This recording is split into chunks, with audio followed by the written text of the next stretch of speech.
Welcome to the series of MGT 611 new short lectures. ये MGT 611 की new short lecture series की video है। Complete series इस channel के ऊपर अपलोड की जा रही है और आज की वीडियो के अंदर आपको लेक्चर नंबर 7 करवाया जा रहा है, जिसका टाइटल है contracts essentials and it's kind. यानी कि कॉन्ट्रैक्ट के बारे में आप पढ़ेंगे, उसकी एसेंशियल्स और उसकी काइंड्स के बारे में। तो शुरू करते हैं आज के इस ट्यूटोरियल को। सबसे पहले है कंसिडरेशन। अब कंसिडरेशन पिछले लेसन्स में भी आ चुके हैं, लेकिन थोड़ा सा रिवीजन आपके लिए।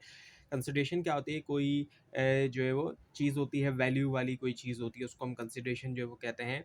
और कंड्यूसिव टू कॉन्ट्रैक्ट यानी कि कंसिडरेशन जो है लाजमी तौर पर मूव हो इन जनरल प्रोमिजी की तरफ से।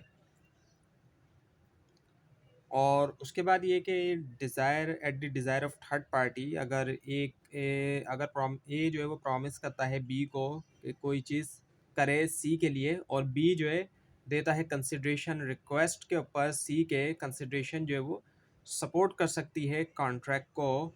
इनएडिक्वेट कंसिडरेशन भी होती है। कोर्ट्स जो है वो यूजुअली तौर पे एग्जामाइन नहीं करते एडिकेसी जो है कंसिडरेशन की, सिर्फ तभी जब कोई चीज़ जो है वो लीगल वैल्यू की एक्सचेंज हुई। तो जैसे कि बहुत ही स्मॉल सम जो है 1 रुपी का, उसको वैलिड कंसिडरेशन किया जाएगा अगर जेन्युइनली तौर पे दिया गया है। और उसके बाद एब्सेंस ऑफ कंसिडरेशन अगर हम देखें तो अगर कोई भी कंसिडरेशन नहीं है तो जनरली कोई भी कॉन्ट्रैक्ट नहीं है। प्रूफ ऑफ कंसिडरेशन देखें तो पार्टीज़ को जो है वो ऐसा होना चाहिए कि वो शो कर सके एविडेंस, यानी कि रिसिट हो, कोई रिटर्न टर्म्स हो, विटनेसेस हो कि कंसिडरेशन जो है वो दी गई या ली गई। और इसके अलावा future promise as legal consideration, एक प्रॉमिस जो होता है कोई चीज़ करने का फ्यूचर में, वो भी वैलिड कंसिडरेशन हो सकता है प्रेजेंट प्रॉमिस के लिए।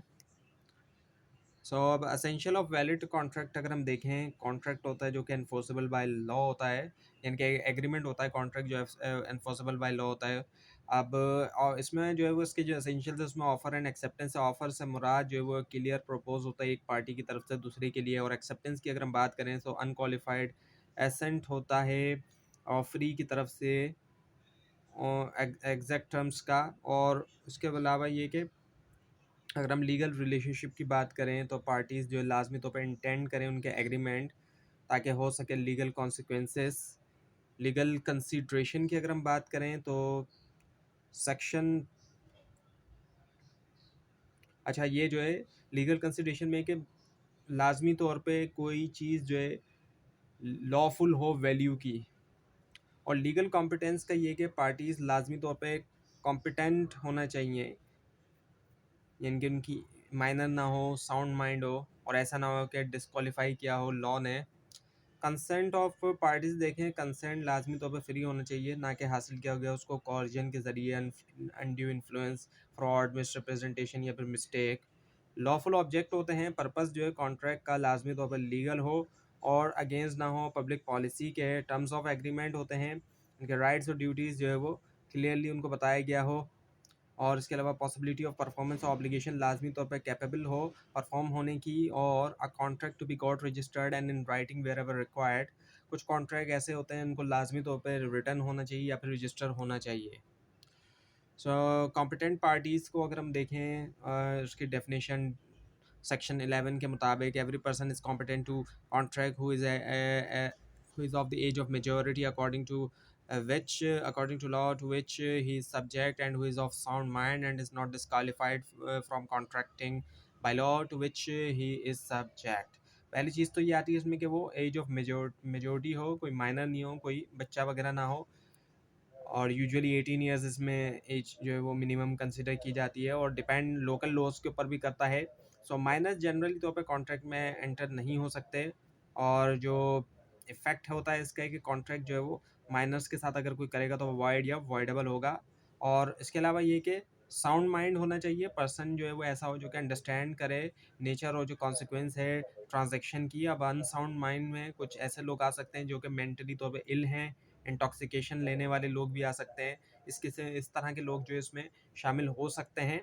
और इसके अलावा नॉट डिस्क्वालीफाइड बाय लॉ की अगर हम बात करें तो ऐसे लोग जिनको डिस्क्वालीफाई कर दिया गया है लॉ के ज़रिए, और सर्टेन लीगल स्टेटसेस जो डिस्क्वालीफाई करते हैं एक पर्सन को, जैसे कि अनडिस्चार्ज इंसॉल्वेंट हो गया, इस तरह करके लोग होते हैं। अच्छा, अब स्कोप ऑफ डेफिनेशन हम देखें। So parties to contract are required to be age of majority. वही बात आ गई कि पहली चीज़ एज ऑफ मेजोरिटी होना चाहिए, एटलीस्ट 18 ईयर्स जो जनरली तौर पर है, बाकी और भी लॉस पे भी डिपेंड करता है। इसके अलावा साउंड माइंड होना चाहिए, अंडरस्टैंड कर सके वो, और वो ऐसा ना हो कि कोई मेंटल इलनेस हो या फिर इंटॉक्सिकेंट कोई पर्सन ऐसा ना हो, and not Baird from entering into contract by the operation of law, ऐसा कोई ना हो जो कि डिस्क्वालिफाइड पर्सन हो। So free consent of the parties consent shall be treated as free if not obtained by coercion, undue influence, fraud and misrepresentation। Consent जो है वो फ्री है जब वो किसी कोर्जन, किसी दबाव की वजह से नहीं है, या फिर अनड्यू इन्फ्लुएंस, फ्रॉड, मिसरिप्रेजेंटेशन या मिस्टेक वगैरह। और कोर्जन हम देखें तो यानी कि यूज़ करना फिजिकल फोर्स का, थ्रेट का, किसी से ज़बरदस्ती करना या कोई धमकाना, डराना वगैरह। अनड्यू इन्फ्लुएंस यही है कि अब्यूज़ करना, अपनी जो पोजीशन ऑफ पावर है उसका गलत इस्तेमाल करना है। किसी के पास कोई भी पोजीशन ऑफ पावर है उसका वो गलत इस्तेमाल कर रहा है, या फिर ट्रस्ट का, ताकि एक एग्रीमेंट कर सके, इस तरह करके। इसके अलावा किसी भी तरह का कोई फ्रॉड करना, डिलिबरेट डिसेप्शन होना, ताकि इंड्यूस किया जाए दूसरी पार्टीज़ को कि विंटर हो कॉन्ट्रैक्ट के अंदर। मिसरिप्रेजेंटेशन का होना, फॉल्स स्टेटमेंट होना फैक्ट की, जो कि इनकरेक्टली, इनोसेंटली भी हो सकता है, विदाउट इंटेंशन, बगैर किसी इंटेंशन के डिसीव करने की।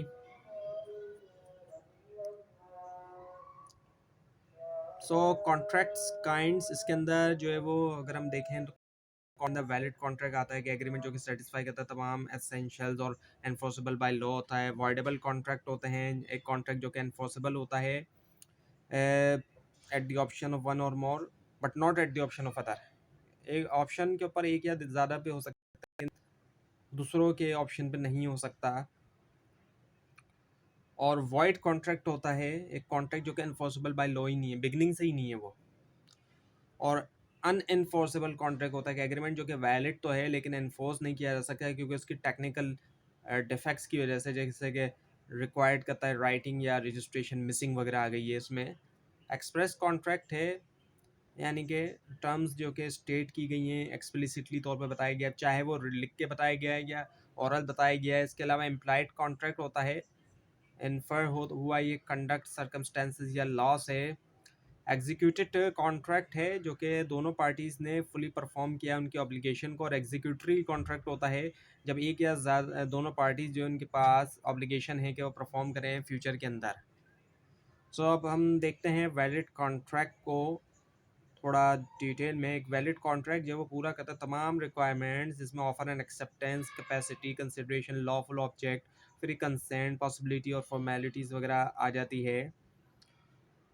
और रेमेडीज़ ऑफ ब्रीच अगर हम देखें इसमें तो उसमें डैमेजेस आ जाती हैं, जैसे कि कंपनसेशन होती है और स्पेसिफिक परफॉर्मेंस होती है।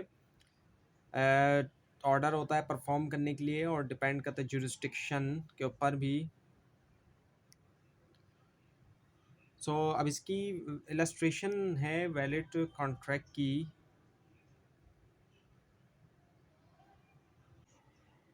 एक एग्जांपल है कि a contract for the sale of car between Mr. Yasir and Mr. Waqas has been concluded and all necessary formalities have been completed. The said contract meets all essentials of a valid contract. If either of the two, that is Mr. Yasir or Mr. Waqar, fails to perform his part of contract, the counterparty can sue the other or the breach of contract। अब यहाँ पर क्या है कि जो contract हुआ cell of car का mister Yasir और मिस्टर वकार के दरमियान, और तमाम जो नेसेसरी फॉर्मेलिटीज़ थी वो कंप्लीट भी हैं। तो अब इसमें ये है कि अगर एक पार्टी फेल हो जाती है परफॉर्म करते हुए करने में, परफॉर्म करने में, तो दूसरी पार्टी स्यू कर सकती है जो ब्रीच हुई, और वो डैमेजेस भी हासिल कर सकती है, मतलब डैमेजेस के बदले, या फिर जो स्पेसिफिक परफॉर्मेंस है। उसके बाद आता है फिर voidable contract. So according to section 2I, जो कि सेक्शन 2I में है, an agreement which is enforceable by law at the option of one और more of the parties there though but not at the options of the other or others is voidable contract। अब एक ऐसा contract है जो कि enforceable by law ज़रूर है option के ऊपर एक या ज़्यादा पार्टीज़ के, लेकिन नहीं है ऑप्शन के ऊपर दूसरों के ऑप्शन के ऊपर नहीं है। So a contract become voidable in the following situation. अब एक कॉन्ट्रैक्ट वाइडेबल बन जाता है, कुछ सिचुएशंस होती हैं जैसे कि कंसेंट नॉट फ्री, यानी कि लैक ऑफ फ्री कंसेंट का होना, कोर्जन हो जाना, ज़बरदस्ती वगैरह का होना, फ्रॉड होना, मिसरिप्रेजेंटेशन या मिस्टेक वगैरह का होना।